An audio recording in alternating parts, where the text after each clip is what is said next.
Hola, bienvenidos y bienvenidas a su programa Tus Derechos. El día de hoy vamos a platicar sobre la participación democrática directa y sus mecanismos. Y para ello contamos con la presencia de una experta y un experto en la materia, a quien me da mucho gusto presentar. Empiezo con María del Pilar Hernández, quien es investigadora titular en el Instituto de Investigaciones Jurídicas de la Universidad Nacional Autónoma de México.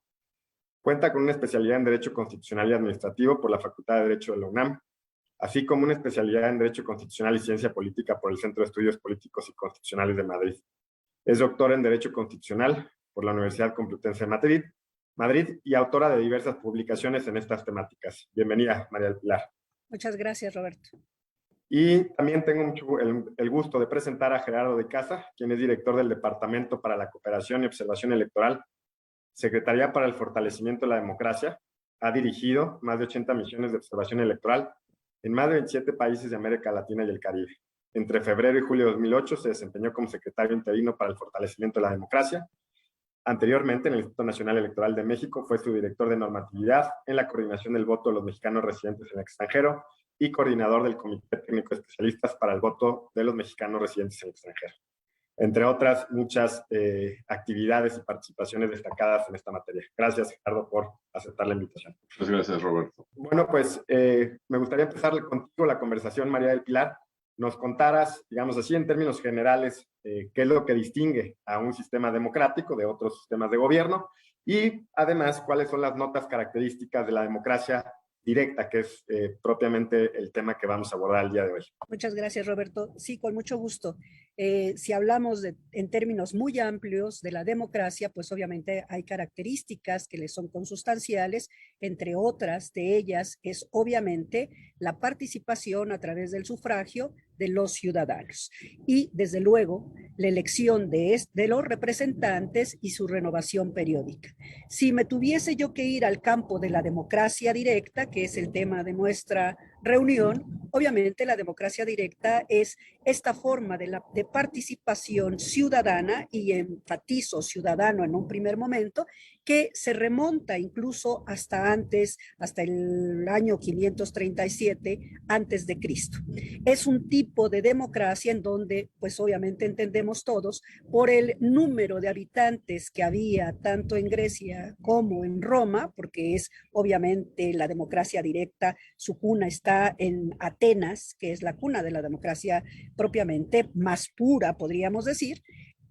En razón del volumen de pobladores, pues obviamente era una democracia que era de viva voz y obviamente de viva presencia. Esto, desde luego, en razón proyectado a los tiempos que nosotros vivimos, no es posible. El número de pobladores se ha hecho exponencial, somos muchos millones de ciudadanos que obviamente hoy en día participamos en la democracia extensa, que se denomina democracia representativa, y que, tendría yo que decir, Roberto, a partir del siglo XVII, más o menos se data el surgimiento de estas instituciones que han permitido la intermediación y la consolidación de la democracia representativa, que son estos partidos políticos. Los partidos políticos, desde su origen, han sido sumamente cuestionados y en su evolución del siglo XVII hasta el siglo XXI han pasado por momentos en donde han sido sumamente criticados y se dice, perdón por la expresión, han perdido también legitimidad. Esto es la aceptación de quienes somos pues los ciudadanos y conformamos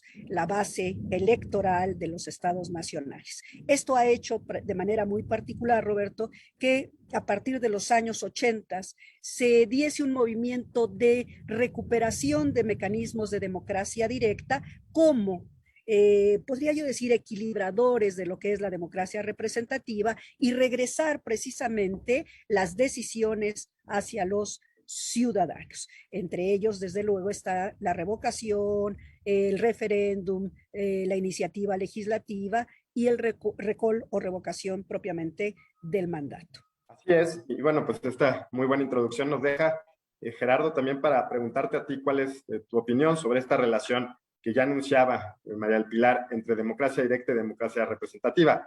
Digamos, para quien nos escucha, democracia representativa normalmente la entendemos a través de los parlamentos, de los congresos, de las personas electas que nos representan en esos órganos, y la democracia directa por estos mecanismos que acaba de mencionar María del Pilar. ¿Cómo ves tú la relación entre estas dos? ¿Se complementan, se contradicen? ¿Cuál crees que debe llevar, digamos, la prioridad, si es que se puede hablar así? Sin duda, Roberto, son instrumentos complementarios de la democracia.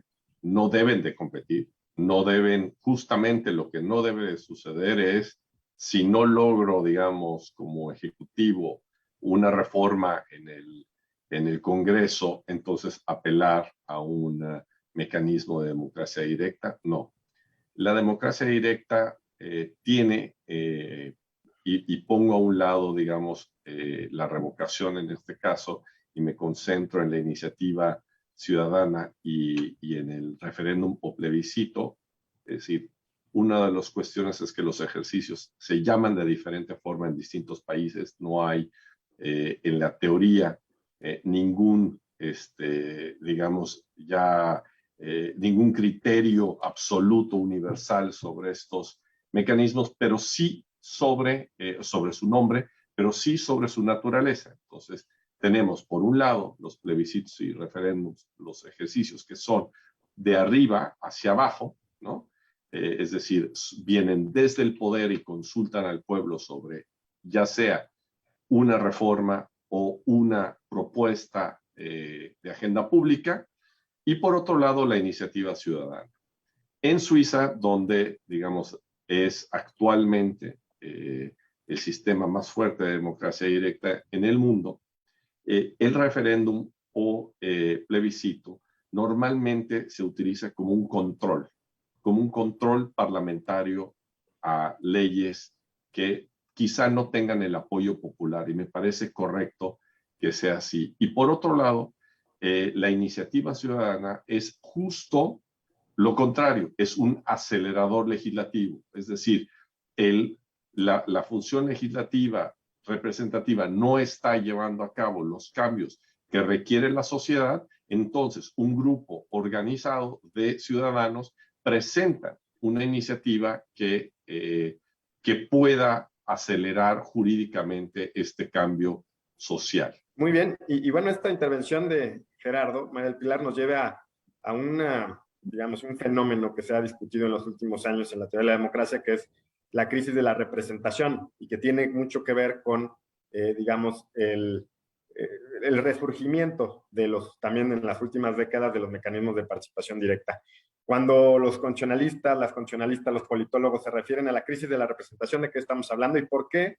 Entonces ahí entra, digamos, resurge la necesidad o la importancia o, digamos, la práctica de estos mecanismos. Yo lo veo desde la siguiente perspectiva, Roberto. El incremento exponencial de los ciudadanos al mismo tiempo tiene que ir acompañado de otros mecanismos que nos permitan precisamente tener una opinión verdaderamente informada respecto de la representación que a través del sufragio popular nosotros depositamos en nuestros candidatos primero y después en nuestros legisladores, en nuestros alcaldes, en nuestros gobernadores, en nuestro presidente. Consecuentemente, cuando se habla, no solo los constitucionalistas, los politólogos, este mundo extenso del ámbito de lo público, de la crisis de representatividad, es porque en el caso de la Constitución mexicana, que determina en el artículo 41 que son entidades de interés público que aglutinan a los ciudadanos para acceder al ejercicio del poder, es precisamente esta parte la que se empieza a hacer tan laxa, tan flojita, ¿no? De no solo o en un primer momento aglutinarnos, pero después no ejercer el poder de manera, ¿cómo podría decir?, acompañada, atendiendo a las demandas y consecuentemente dejando a un lado esta parte de la gobernabilidad que de manera necesaria tienen que ejercer sobre todo quienes operan las políticas públicas, que son los ejecutivos. Y los ciudadanos, yo, María del Pilar, me empiezo obviamente a sentir completamente alejada de quien en un momento tenía la representación y consecuentemente ya no es portavoz de mis necesidades en términos de bienes y servicios. Ahí empieza la crisis de legitimidad. Así es. ¿Y por qué, Gerardo, cuando ahorita María del Pilar nos explicaba esta importancia de los mecanismos de participación, se refiere a la legitimidad?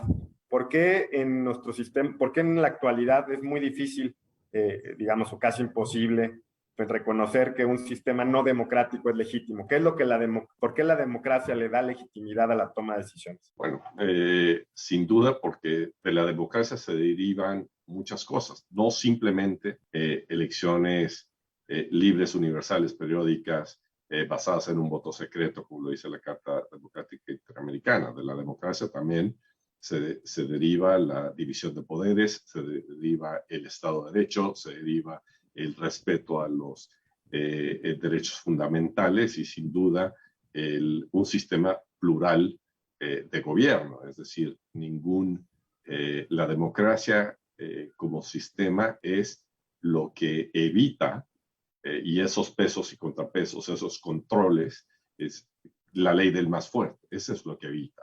Entonces, Así es. sin duda, la legitimidad no solo está, digamos, en las urnas, pero existe una legitimidad de ejercicio también, pero estas cosas están interrelacionadas con otros elementos de la democracia, ¿no? Es decir, no es, uno puede tener elecciones como lo vemos en distintos países de la región, inclusive que lo ha denunciado el propio Consejo Permanente de la organización, en países como Nicaragua, en países como Venezuela, en donde hay un acto eleccionario, pero son totalmente y absolutamente ilegítimas ese tipo de elecciones porque no existe un pluralismo político, existen presos políticos, existen una serie de condicionamientos democráticos que no permiten un sano desarrollo de la democracia y de los derechos fundamentales. Digamos que la democracia no se reduce entonces a las elecciones, pero digamos es uno de sus pilares y como decías, pues los frenos y contrapesos, los pesos y contrapesos que prevé nuestro sistema, por ejemplo. Ahora, María del Pilar, vamos a hablar a lo largo del programa sobre los distintos mecanismos que hay en México, pero me gustaría que nos dieras una primera, digamos, un panorama general en nuestro sistema constitucional, qué mecanismos de participación democrática directa existen, digamos, sin entrar a detalles porque estamos apenas abriendo boca, digamos, en el tema. Muy bien. Fíjate que como soy muy mayor, tengo que recordar que el artículo 73 en la fracción sexta, en su numeral segundo, preveía dos mecanismos, la iniciativa legislativa popular y el referendo.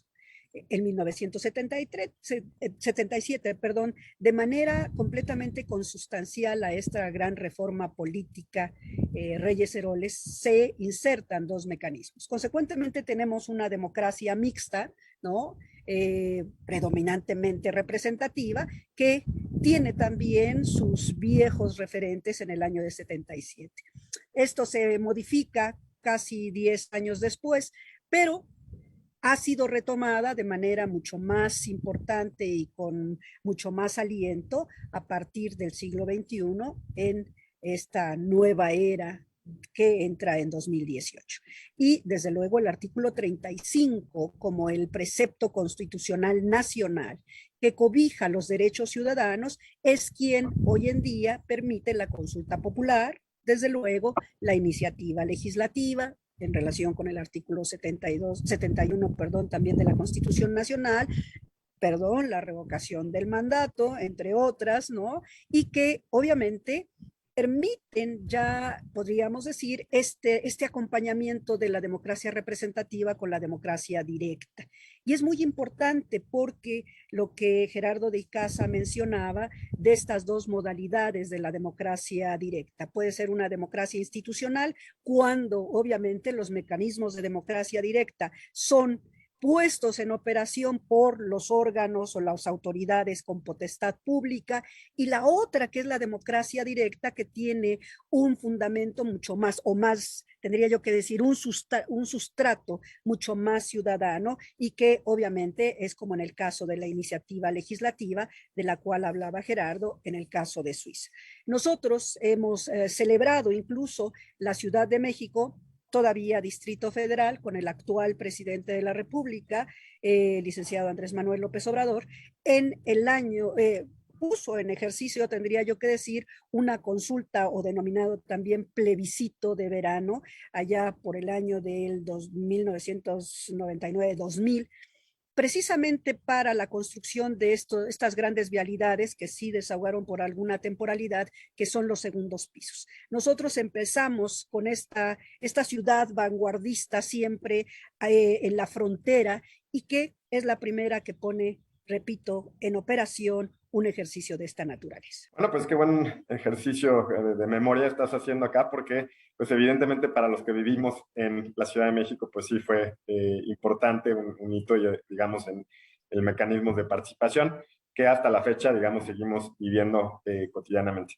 Bueno, es momento de hacer un primer corte. Les recuerdo a quienes nos escuchan que estamos platicando sobre mecanismos de participación directa y de esta forma de entender la democracia que se complementa en alguna medida con la democracia representativa.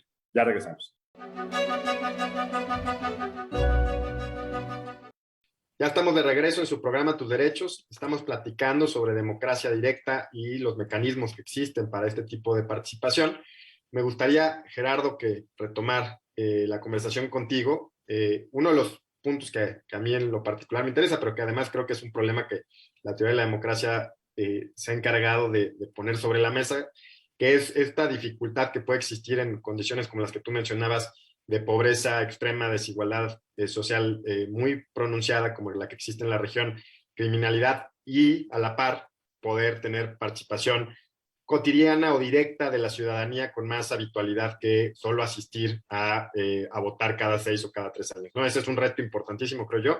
Y si tienes algún ejemplo que nos quieras compartir que te parezca interesante, que nos sirva para reflexionar, ya sea positivo o negativo desde tu punto de vista, pero que nos sirva para reflexionar sobre este tema. Claro que sí, Roberto. Bueno, el tema de la participación en ejercicios de democracia directa tiene un, digamos, componente adicional, que es en muchos de los mecanismos de participación o de democracia directa, existe un umbral de participación. Es decir, al menos X número, 30%, 40%, 50% de la población tiene que participar para que sea vinculante o válido el referéndum o el mecanismo de democracia directa que se está ejerciendo. Eso en realidad va a diferenciar mucho, creo yo, el proceso de democracia directa con una elección habitual, sobre todo en los países donde no hay voto obligatorio. ¿Por qué? Porque se vuelve una opción el no votar y se vuelve una opción el no votar con efectos concretos. Es decir, a diferencia de quizá en una elección en donde la abstención es realmente preocupante en el sentido de que no genera ningún efecto práctico en términos generales, tal vez en Colombia con el escaño del voto en blanco, pero en realidad pues, ni votan y evidentemente no tiene un efecto práctico simplemente para el financiamiento, para ahorrar un poco de dinero en el presupuesto, pero no tiene un efecto práctico. En el caso de los mecanismos de democracia directa, sí lo tiene. Y yo en particular creo que votar siempre es una oportunidad, más que un derecho, más que una obligación, porque eso también varía de país en país, es una oportunidad que el votante tiene de hacer escuchar su voz. Y en ese sentido es fundamental, pero sí es muy complejo tanto lograr una participación adecuada en un mecanismo de democracia directa, pero también por la polarización que están viviendo nuestras sociedades. Estos mecanismos que tienden en nuestra región, hay que decirlo, ser mucho más de un impulso de arriba hacia abajo, es decir, del gobierno hacia la población que de la iniciativa ciudadana, tienden a polarizar mucho a las sociedades. También muchas veces no hay una claridad sobre qué efectos tendrá si el referéndum o el plebiscito pasa. Es decir, si es aprobado, ¿qué quiere decir? Quiere decir que la pregunta como está hecha va a generar una reforma legal, va a generar una acción concreta y esa incertidumbre creo que impacta también en la participación de forma importante, ¿no? Es decir, es más difícil entender un mecanismo de democracia directa, sobre todo si hay preguntas muchas veces rebuscadas o contradictorias, que entender una elección en donde uno elige una bandera, un color, un candidato o una candidata. Muchas gracias, Gerardo. María del Pilar, me gustaría además, ya de lo que nos dijo Gerardo, retomar, en tu última intervención hablabas de legitimidad, más allá de legalidad. Este es un concepto que, digamos, los constitucionalistas y las constitucionalistas y los politólogos utilizamos mucho para pensar, ¿no?, las instituciones, en este caso la democracia y los mecanismos de participación. ¿A qué te refieres con eso? ¿De qué estamos hablando cuando utilizamos el término, yo sé la complejidad, pero bueno, ¿cómo nos lo puedes dejar fácil para entenderlo? Voy a tratar de ser lo más didáctica que se pueda. Hay diferentes formas de legitimidad. Desde el punto de vista de la ciencia política, diríamos, autores muy renombrados, como uno que es muy recurrente en nuestros escritos, Max Weber, alude a ciertos tipos de legitimidad. Yo lo voy a decir de esta manera. Yo distingo entre la legitimidad de origen y la legitimidad, obviamente, ya jurídica, podríamos decir. Bobbio diría en esta segunda que es una legitimidad procedimental. Legitimidad procedimental desde el punto de vista de la ciencia política y desde el punto de vista del derecho, juridicidad, porque no solo son las leyes, también es la Constitución. Desde el punto de vista de la legitimidad de origen, todos nosotros hemos vivido esa legitimidad porque es lo que los juristas denominamos la auctoritas, con C, ¿no? La auctoritas, que quiere decir autoridad moral, ética, religiosa. Y hablo de todos hemos vivido en este tipo de legitimidad de origen porque nuestros padres, nuestras madres han ejercido este tipo de autoridad. No necesitan una constitución ni una ley para decir obedeces, sino que quienes somos destinatarios de este ejercicio de autoridad lo aceptamos porque estamos convencidos que ellos tienen un ascendiente. Estos son los dos tipos de legitimidad de origen o consensual también conocida de esta manera y legitimidad procedimental. Sí, todos los procesos de democracia representativa como de democracia directa tienen que ver necesariamente con la legitimidad procedimental.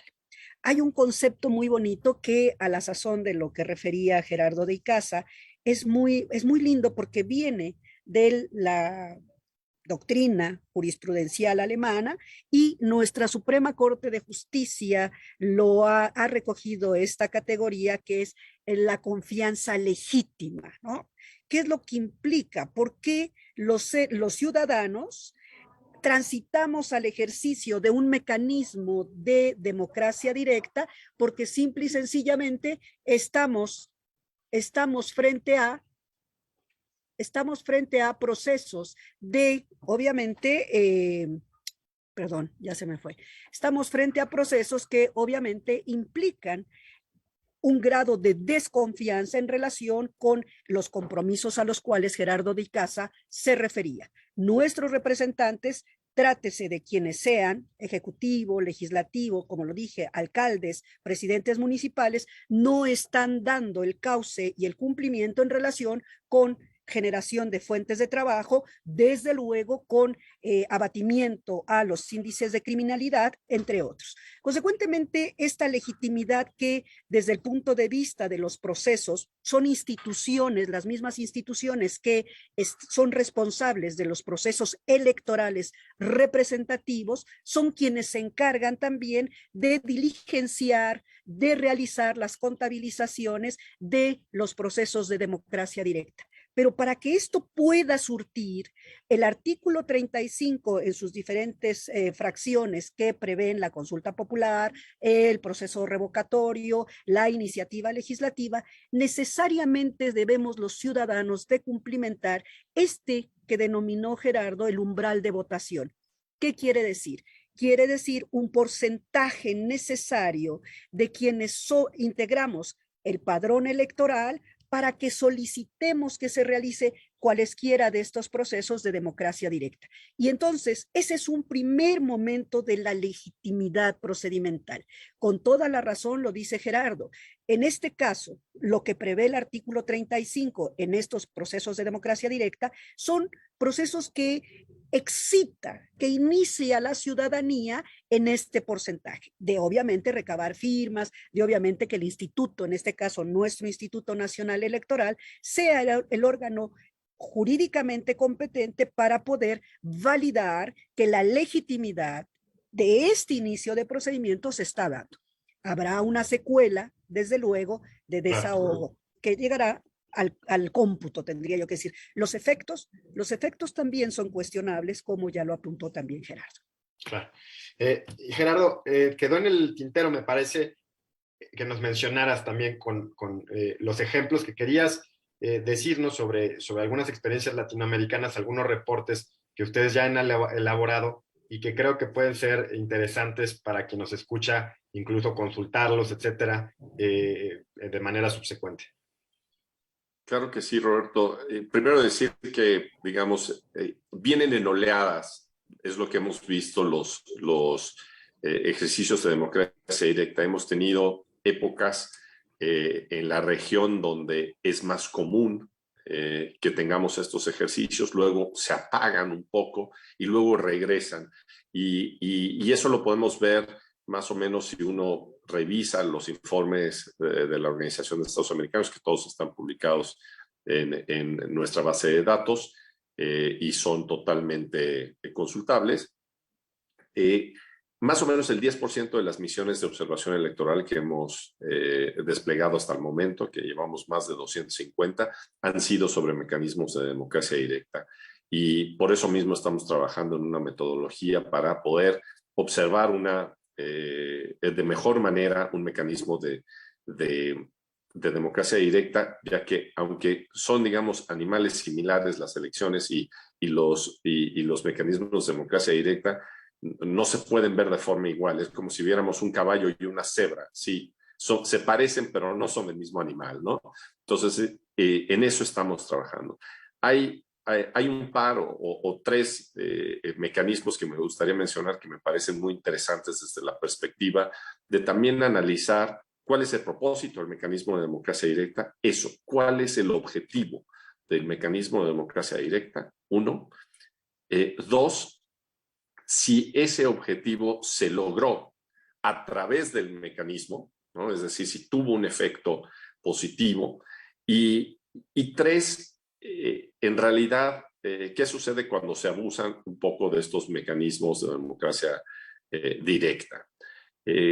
Uno de los ejemplos que más me parece interesante es el ejemplo de un referéndum que hubo en Granada hace unos años, en donde se plantearon a la población 5 preguntas. Entre ellas, no voy a entrar en todas, pero una cosa muy interesante. Por ejemplo, se le preguntaba a la población si querían siempre garantizar el hecho de que existiera un parlamentario de oposición. Es curioso porque justo se planteaba esta pregunta cuando no había ningún parlamentario de oposición, es decir, todo el parlamento era oficialista. Y las personas dijeron que no iban a legitimar el otro proceso electoral a través de tener siempre garantizando un líder de la oposición en el Parlamento. Es curioso, porque el ejercicio buscaba ser más democrático, ¿no? Hacer más democrático el país, pero la población dijo, no quiero eso, ¿no? Por razones quizás equivocadas. Otra de las preguntas muy curiosas era si querían retirar a la reina de su moneda, la reina de Inglaterra. Y pues, para un país soberano, digamos, lo lógico sería, sí, queremos retirar a la reina, ¿no? Pues la decisión fue no, porque se empezó la oposición, digamos, a entregar panfletos con billetes falsos con la foto del actual primer ministro. Entonces decían, bueno, si quitamos a la reina, va a haber otra figura que no queremos ahí. Y la tercera pregunta, que fue maravillosa, fue así de vaga. ¿Quiere usted más derechos? Bueno, no sé ustedes, pero me imagino, si a mí me ofrecen más derechos, yo los tomo. Y luego pregunto cuáles son. Pues la población dijo que no, porque la campaña insinuaba que esos derechos eran derechos LGTBI. Bueno, lamentablemente, pues, todas las respuestas fueron no. Pero lo más curioso es que este fue un ejercicio planteado por parte del gobierno, que había ganado los 13 o 15 escaños, todos, tenía la absoluta mayoría, por decir la totalidad de los escaños, pero perdió en el referéndum. Fue curioso. Otro ejercicio muy famoso pues fue el plebiscito de la paz en Colombia. El plebiscito de la paz no era necesario, es decir, el tratado, los acuerdos de paz no exigían un plebiscito para que los acuerdos de paz fueran refrendados. Pero el presidente Santos decidió ir al plebiscito de la paz. Y ahí hubo quizás algunos errores. El primer error fue que, existiendo una normatividad para ejercicios de democracia directa en Colombia, decidieron crear una normatividad específica para ese plebiscito. Y ahí empezaron evidentemente muchos cuestionamientos. Segundo, permitió, y en eso podemos discutir si es algo positivo o negativo, permitió que la población, el Círculo Rojo, la oposición, discutiera y se metiera a la minucia de los acuerdos de paz y seleccionara algunos puntos de controversia y los pusiera al centro del debate nacional. En lugar de ver como una totalidad el acuerdo de paz como algo positivo, se seleccionaban puntos y comas del proceso. Y bueno, pasó lo que pasó, que evidentemente pues, fracasó el proceso plebiscitario, le cambiaron algunas cosas al texto del documento y 3 semanas después o un mes después se refrendó. Es decir, tampoco tuvo el efecto o no fue claro cuál era el efecto ahí. De acuerdo. Bueno, estas experiencias hay que revisarlas, hay que pensar, digamos, reflexionar a la luz de estas importantes experiencias que, como dices bien, ya están documentadas por la OEA y que hay documentos que nos permitirían, digamos, estudiarlas con mayor profundidad. Además, son experiencias sobre las cuales muchas personas, digamos, expertas en mecanismos de participación directa han opinado con mucha fundamentación. Es momento de hacer un segundo corte, María del Pilar, ya vamos a regresar contigo.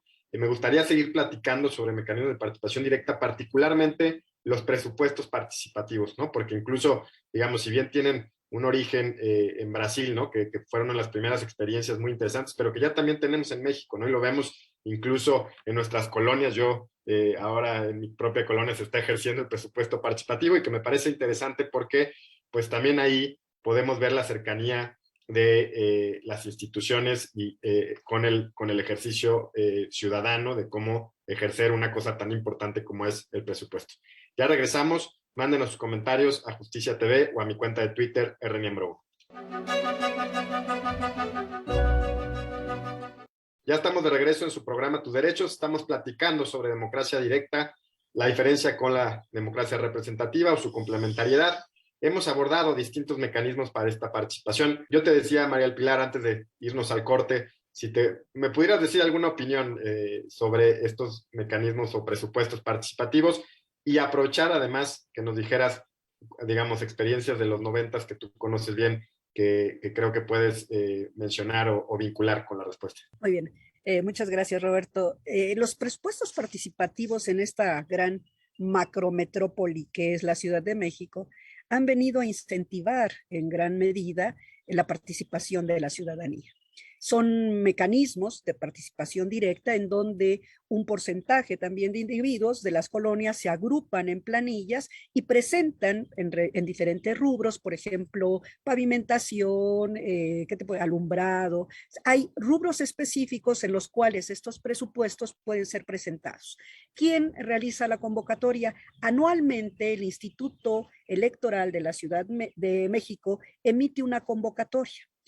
Estos presupuestos, ¿por qué se le denominan presupuestos participativos? Del presupuesto general que le corresponde a la Ciudad de México, cada una de las alcaldías debe destinar un 3% de lo que le corresponde para ser inclusivo o incluyente de estos proyectos. ¿Qué es lo que pueden presentar como proyectos o en qué rubros, en qué aspectos de la mejora de su hábitat pueden presentar los ciudadanos? Por ejemplo, obras y servicios, equipamiento, infraestructura urbana, prevención del delito, mucho más policía, más seguridad pública, actividades recreativas, estos grandes parques que ahora vemos, incluso en lo que eran los camellones, han sido resultado de los presupuestos participativos, actividades deportivas y actividades culturales. Es muy importante porque pueden participar hasta un número pueden ser 2 planillas, 2 grupos de habitantes de esa localidad, hasta más o menos unos 20 proyectos, podríamos decir. Una vez que se evalúan el impacto, propiamente el costo, puede distribuirse entre 2 o 3 proyectos o a uno solo destinarse. Lo ideal, ha dicho el Instituto Electoral de la Ciudad de México, es que sean mucho más incluyentes en relación con el beneficio que pueden generar. Hasta ahora, quizá por desgracia, esta proclividad, esta inclinación que tenemos a lo gregario y pues sí, a seguir utilizando el beneficio hacia la colonia, claro, ha hecho que no todos los ciudadanos participen.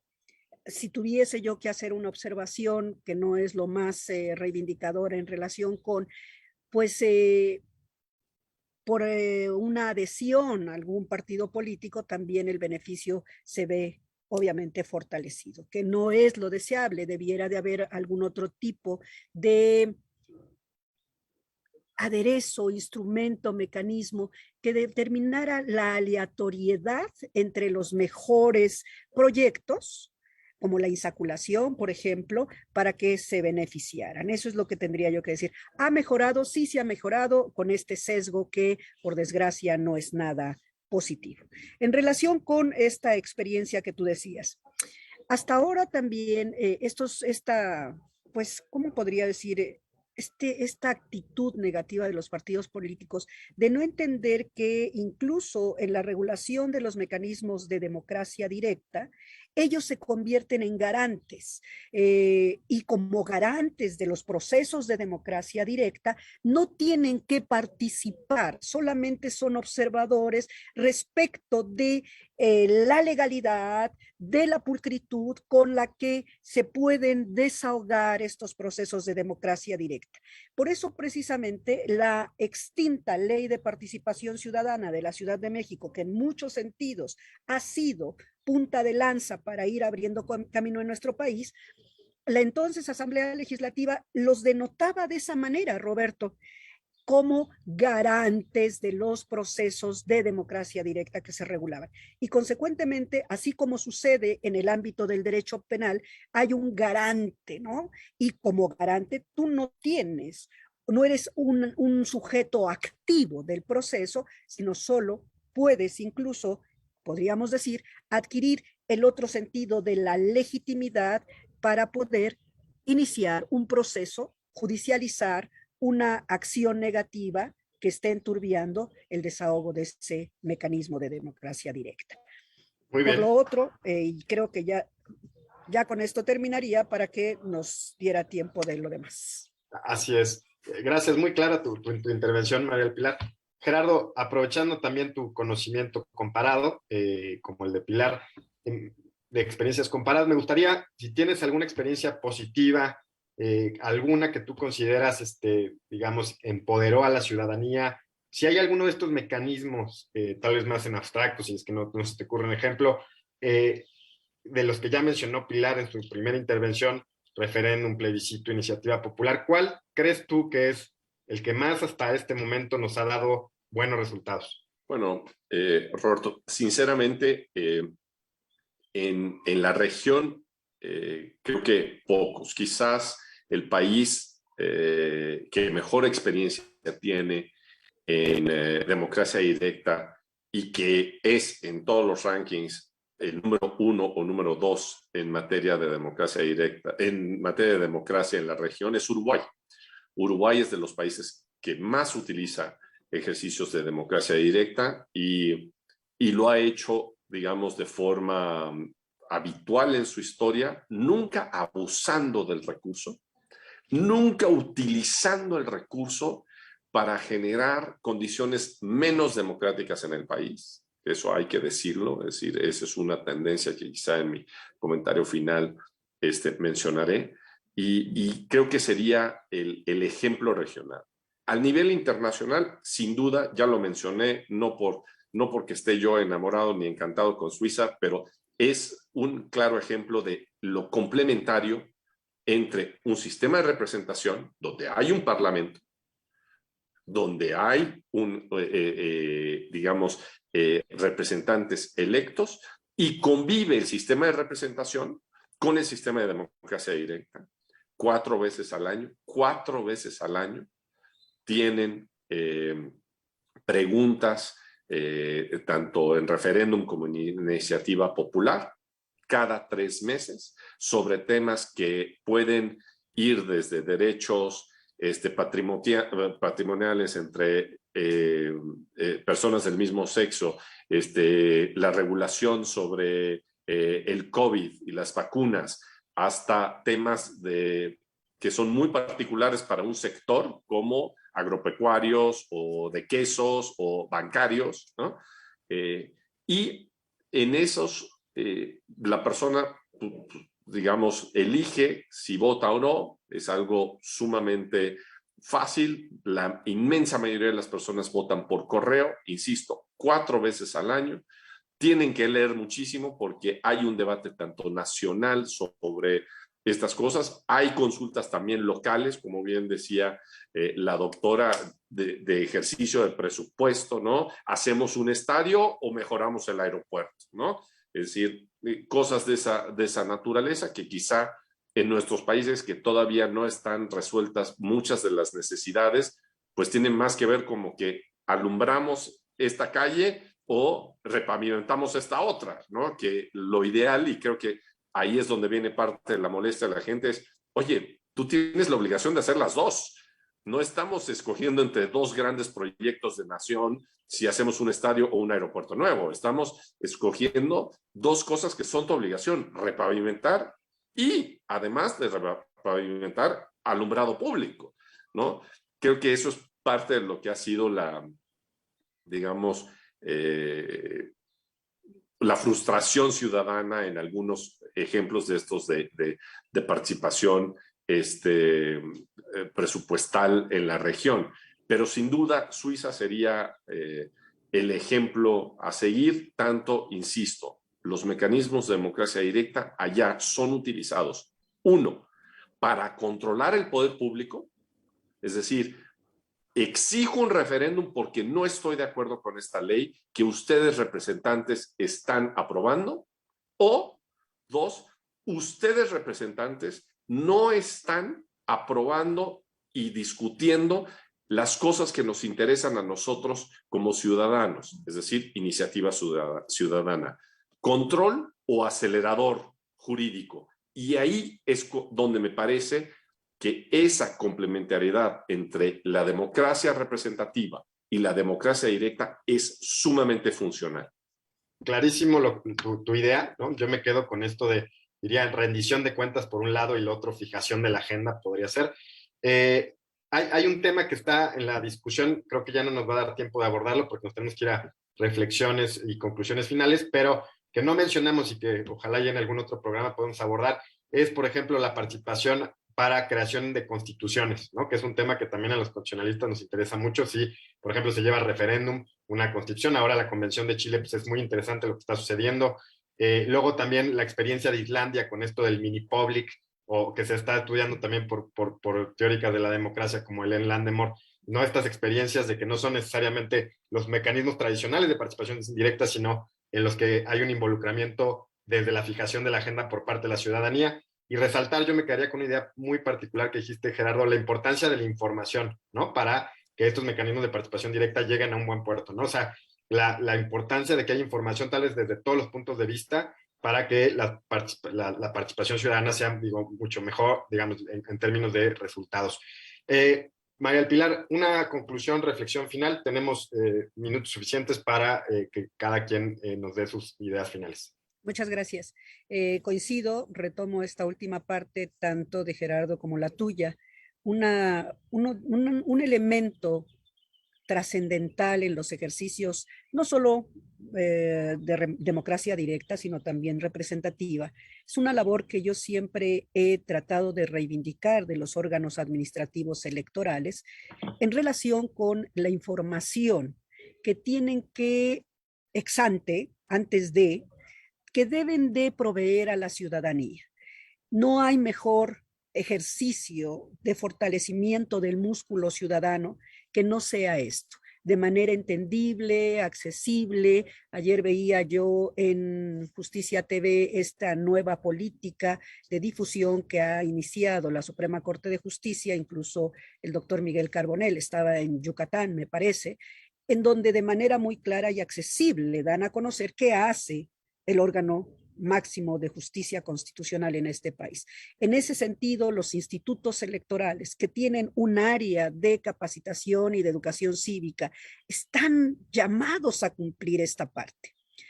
Para mí es necesarísimo en un país en donde somos millones de ciudadanos, en donde este mal endémico que es la pobreza, la falta de acceso, no digamos a un televisor o a una radio, sino particularmente a formas de conocimiento de cómo la ciudadanía debe de tener un comportamiento responsable, son sumamente necesarios, porque ya lo decía Luma, ¿no? En Historia y Crítica de la Opinión Pública.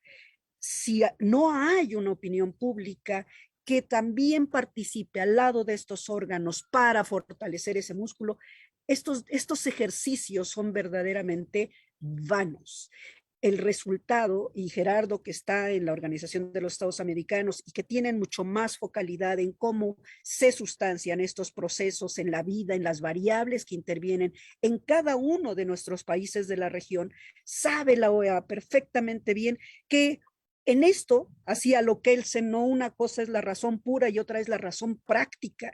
Y en la razón práctica, estas variables son trascendentales en cuáles son al final del proceso los resultados y cómo pueden ser utilizados. Esto para mí es fundamental. Estoy de acuerdo con los mecanismos de democracia directa, desde luego que lo estoy, pero con mayor grado de información. Yo no hablo de consentimiento informado, yo hablo del conocimiento y consentimiento informado, incluso en el ámbito de los ejercicios políticos, ciudadanos de nuestro país. Pues muchas gracias, Pilar. Ha sido muy enriquecedora tu participación a lo largo del programa. Gerardo, danos, por favor, tu conclusión, reflexión final. Claro que sí. Primero agradecer la oportunidad de estar aquí y sobre todo la enriquecedora plática con la doctora Pilar. Ha sido un gusto. Realmente escuchar su claridad y sus conceptos ha sido también para mí muy enriquecedor. Quisiera mencionar solo en términos generales que los mecanismos de democracia directa deben de ser utilizados para fortalecer la democracia y no para debilitarla. Y hay ahí una contradicción muy fuerte y creo que hace mucho daño. Se utiliza un mecanismo muy democrático, quizás el más democrático que hay, que es consultarle directamente algo a una población para luego generar, en algunos casos, condiciones sumamente antidemocráticas. El ejemplo de Perú, que afortunadamente se modificó, del revocatorio. Era impresionante que el día después el día después de las elecciones, en donde salían electos varios alcaldes, varios gobernadores, ya había solicitudes de revocatorio y no habían entrado. Es decir, no habían iniciado sus mandatos y ya había peticiones de revocación. Es decir, claramente ese no es el fin del revocatorio, ¿no? O en el caso de lo que decía yo al inicio, de utilizar mecanismos de democracia directa porque no se cuentan con los votos en el Parlamento o porque no existe otra forma, quizá mejor, de promover políticas públicas. Creo que eso no es, digamos, y de esa forma exhibir quizá a otro poder público, exhibir a los legisladores diciéndole, si no logro mis objetivos a través de una reforma, entonces consulto al pueblo. Y ahí lo que decía la doctora Pilar es fundamental. En estos tiempos de desinformación, en estos tiempos de verdades absolutas, cuando en la democracia no existen las verdades absolutas, en la democracia solo deben de existir verdades, digamos, a medias tintas, porque nada es absoluto. En las dictaduras sí que las verdades son absolutas, pero hacer una pregunta de sí o no también tiene sus dificultades democráticas fuertes, y conocer exactamente cuáles van a ser los efectos de decir sí o decir no para una población que esté realmente informada es difícil en estos momentos. Yo creo claramente en la democracia directa como un complemento a la democracia representativa, pero nunca para suplirla, nunca para exhibir a otro poder y nunca para crear condiciones menos democráticas en un país. Muchas gracias. Muchas gracias, Gerardo. Creo que, bueno, pues también te agradezco tu participación. Ha sido pues muy rica en contenido ambas participaciones. Yo en lo personal he podido aprender mucho y también espero que quienes nos hayan acompañado haya sido de utilidad y clarificador en todos estos conceptos que solemos utilizar y leemos en la cotidianidad de los periódicos, los blogs, en la discusión pública. Recordarles que este programa se hace en colaboración entre la Suprema Corte de Justicia de la Nación y la Oficina de la Alta Comisionada de las Naciones Unidas para los Derechos Humanos. Hasta la próxima.